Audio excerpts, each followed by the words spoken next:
साथियों 8 अप्रैल सन 1799 को resident Palmer ने पूना से वेलेस्ली को लिखा था कि सिंधिया के वकील रुबाह गांवर ने मुंशी फ़कीरुद्दीन से कहा है कि जब मैंने माधो नौशार से सिंधिया के दरबार के हालात पूछे तब नौशार ने मुझसे कहा कि पेशवा तथा सिंधिया मिलकर निज़ाम पर हमला करने और अंत में टीपू सुल्तान के साथ संधि करने की तजवीज़ कर रहे हैं। साथियों, अब यह देखना होगा कि निज़ाम और अंग्रेज़ों के विरुद्ध मराठों की जिस साजिश की ओर पहले के पत्रों में संकेत किया गया था वह कहाँ तक सच हो सकती थी और दौलत राव सिंधिया या पेशवा दरबार का उसमें कहाँ तक दोष हो सकता था।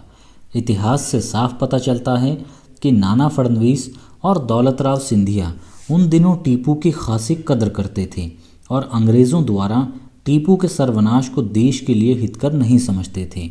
यही कारण है कि अंग्रेज़ भी पूना में दौलत राव की उपस्थिति से डरते थे। नाना और दौलत राव जैसे नीतिज्ञ इस बात को भी अच्छी तरह समझ रहे थे कि देश घातक निज़ाम से अंग्रेज़ों को कितना लाभ और देश को कितनी हानि पहुंच रही है। कुर्दला में निज़ाम और मराठों के बीच संधि हो चुकी थी। कुर्दला के संग्राम में कंपनी के सब्सिडियरी सेना तक ने निज़ाम को सहायता देने से इनकार कर दिया था। इस पर भी अदूरदर्शी निज़ाम अब फिर अंग्रेज़ों के बहकावे में आकर कुर्दला की शर्तों को पूरा करने से इनकार कर रहा था। दिल्ली सम्राट की आज्ञा अनुसार निज़ाम के यहाँ से मराठों को चौथ मिला करती थी। कुर्दला में निज़ाम ने नए सिरे से इस चौथ को अदा करते रहने का वादा किया था, किंतु अब वह फिर मराठों को चौथ देने से इनकार कर रहा था। टीपू के विरुद्ध अंग्रेज़ों के दोनों युद्धों में अंग्रेज़ों को सबसे अधिक सहायता निज़ाम से ही मिली थी। इस परिस्थिति में कोई आश्चर्य नहीं कि नाना और दौलत राव सिंधिया निज़ाम पर हमला करके अपनी चौथ वसूल करने की फिक्र में हों।